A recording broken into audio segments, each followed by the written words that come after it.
شرطة 4 سكاي هوك هي طائرة نفاثة ذات محرك واحد طورتها شركة داكلس كوربوريشن في الولايات المتحدة خلال الحرب الباردة. النموذج الأولي هو 4B، والذي يعرف بأنه أكبر طائرة هجومية صغيرة في الولايات المتحدة بعد الحرب العالمية الثانية. تتميز الطائرة بتصميم رائع، وقدرة جيدة على المناورة، وتكلفة منخفضة، وحمل قنبلة كبير، وصيانة بسيطة، ومعدل حضور مرتفع. شرطة 4 بالإضافة إلى استخدامها من قبل الجيش الأمريكي، فقد تم تصديرها أيضا إلى 8 دول بما في ذلك المملكة العربية السعودية وإسرائيل والأرجنتين وتايلاند وأستراليا، بإجمالي إنتاج يصل إلى 2966 طائرة. وما زالت بعض الدول تستخدمها لأن مدة الخدمة طويلة بما يكفي، وهناك عدد كاف من البلدان للشراء. لذلك هناك أيضا العديد من الإصدارات المحسنة والمحدثة من طائرة الجوم شرطة 4 سكاي هوك، والتي تصل إلى 17.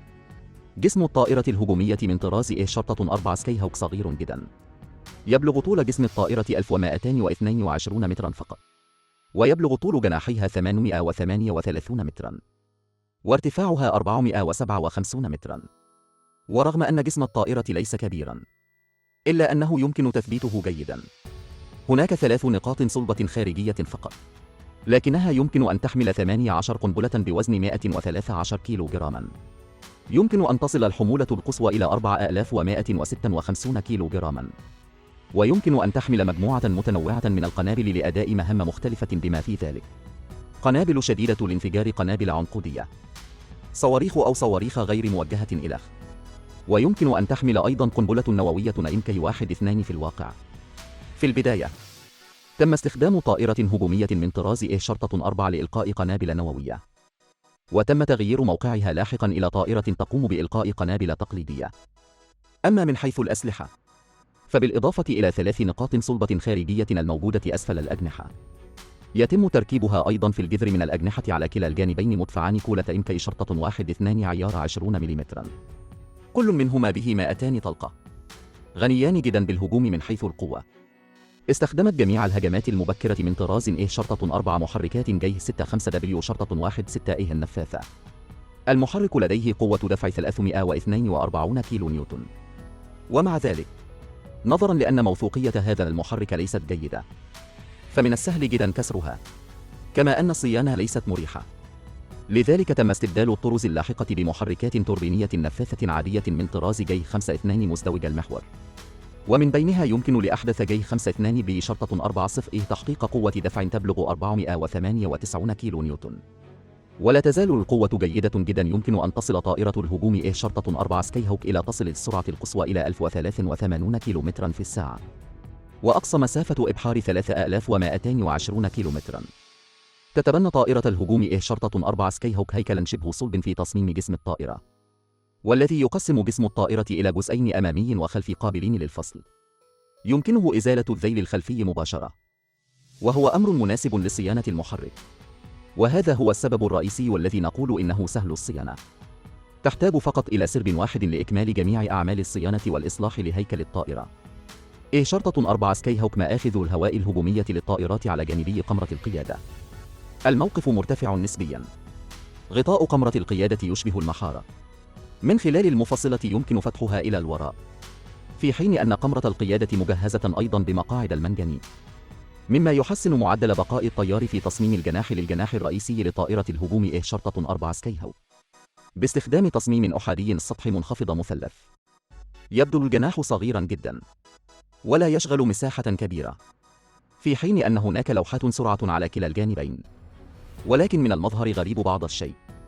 ولكن تصميم جناح دلتا هجوم شرطة 4 سكاي هوك جعلها لا تحتاج إلى طيها، ويمكن استخدامها على حاملة الطائرات التابعة للبحرية الأمريكية، وسهولة الاستخدام جيدة جدا. وهناك 3 أجنحة على الجناح الرئيسي، وأول جناحين مترابطين والزوج الأخير من عوارض الجناح مستقيم. ومعدات الهبوط للطائرة الهجومية شرطة 4 سكاي هوك تختلف عن طائرة الهجوم العامة، ويتم سحب معدات الهبوط الثلاثة إلى الأمام، ومعدات الهبوط طويلة جدا. والسبب في هذا التصميم هو أنه بعد فتح معدات الهبوط يمكن أن تمتد تلقائيا إلى مكانها تحت مقاومة تدفق الهواء، مما يلغي الحاجة إلى الخفض الطارئ لمعدات الهبوط. يمكن أن توفر معدات الهبوط الطويل مسافة كافية من الأرض أثناء الإقلاع، وهو أمر مناسب جدا للإقلاع أو الهبوط على حاملة الطائرات. يحتوي هجوم إيه شرطة 4 سكاي هوك على خزان وقود محكم الإغلاق في جسم الطائرة والجناح الرئيسي، والذي يمكنه تخزين 770 جالونا من الوقود. وفي الوقت نفسه تم تجهيز خزان الوقود بجسم الطائرة أيضا بخزان زيت التشحيم، والذي يمكن أن يوفر تطير الطائرة رأسا على عقب لمدة 30 ثانية، مما يوفر للطيار أداء مناولة ممتازا. ولا يمكنها فقط إعادة التزود بالوقود في الجو، ولكن أيضا تزويد الطائرات الأخرى بالوقود. لم تكن الطائرة الهجومية المبكرة إيه شرطة 4 سكاي هوك مجهزة بمعدات إلكترونية، ولهذا السبب كان لديها أيضا العديد من العيوب، وأرادت لاحقا أن تثبيت المعدات الإلكترونية، لكن جسم الطائرة كان صغيرا جدا ولم يكن لديه مكان كاف، لذلك لا يمكن تثبيته إلا في منتصف جسم الطائرة الخارجي منتفخا سنام. من أجل وضع معدات إلكترونيات الطيران المضافة حديثا، أصبح هذا التصميم أيضا رمزا للطراز الأحدث للطائرة الهجومية إيه شرطة 4 سكاي هوك. بشكل عام تعد طائرة سكاي هوك الهجومية طائرة سهلة التحكم إلى حد ما، ويمكن للطيار التحكم فيها كما يشاء، والقدرة الهجومية قوية جدا أيضا. دعنا نلقي نظرة سريعة على تاريخ البحث والتطوير. بعد الحرب العالمية الثانية كان تطوير العديد من الطائرات المقاتلة في اتجاه الوزن الثقيل، وفي مواجهة الاتجاه المتزايد لوزن الطائرات المقاتلة المعاصرة، أنشأ الدكتور إدوارد هاينمان كبير مصممي دوغلاس فريقا، والفريق لا يحترم الوزن ولكن المقاتل الأخف. يريدون الاستثمار في البحث لمحاولة تغيير ذلك، لأنه إذا تم تخفيض وزن المقاتلة ستنخفض التكلفة وسيتحسن الأداء، وهذه الفوائد بديهية. هذه الفوائد بديهية.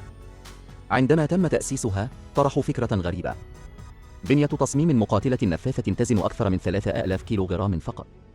وفي يناير 1952 تم تقديم نتائج البحث الأولية إلى البحرية الأمريكية، التي أظهرت بعض الاهتمام بعد قراءتها، معتقدين أن هذه الطريقة كانت بالفعل جيدة جدا.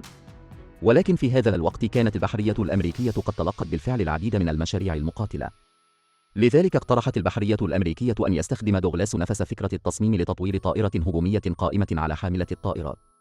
يجب أن تكون قادرة على إلقاء قنابل نووية بسرعة قصوى تبلغ 805 كيلومترات في الساعة، ونصف قطر قتالي 555 كيلومترا، وسلاحا يزن حوالي 907 كيلوغرامات، ووزن إقلاع أقصى أقل من 13 طنا. بعد سماع هذه المتطلبات بدأ دوغلاس تغيير الاستراتيجية. أكمل الفريق البحث بعد أكثر من 10 أيام، كما تجاوزت مؤشرات الأداء بشكل كبير متطلبات البحرية، وكان الحد الأقصى لوزن الإقلاع للطائرة التي درسوها فقط 54 أطنان، والتي كانت أقل بكثير من تلك التي تتطلبها البحرية. وفي الوقت نفسه استوفت السرعة وسلاح المدى ونصف القطر القتالي المتطلبات، لذلك تم تفويض دوغلاس لإجراء المزيد من الأبحاث.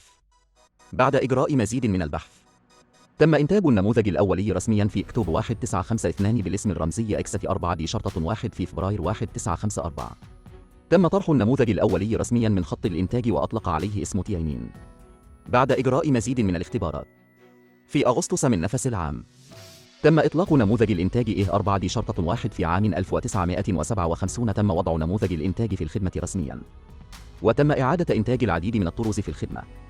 كما قلنا سابقا، شاركت إيه شرطة 4 في العديد من الحروب في حرب فيتنام. إيه شرطة 4 بدون حمل أسلحة مضادة للطائرات قام بإسقاط مقاتلة ميغ الروسية الصنع بالصواريخ، وأصبح مشهورا في المعركة الأولى. من حسن الحظ أن طائرة إيه شرطة 4 هي أيضا طائرة الأداء الخاصة لفريق العمل الجوي، بالإضافة إلى استخدام الولايات المتحدة، فإن الأرجنتين هي أول دولة خارجية تشتري سكاي هوك. في نزاع فوكلاند عام 1982 استخدمت الأرجنتين طائرة هجومية من طراز إيه شرطة 4 سكاي هوك. لقد أغرقت على التوالي فرقاطة الصواريخ الموجهة أنتيلوب التابعة للبحرية الملكية، ومدمرة صواريخ كافنتري والعديد من السفن الأخرى. على الرغم من أن طائرة إيه شرطة 4 هي طائرة هجومية من الطراز القديم، إلا أنها لا تزال قادرة على الاستمرار لتحلق في السماء مع مقاتليها الأصغر سنا. حسنا، فيديو اليوم لهنا.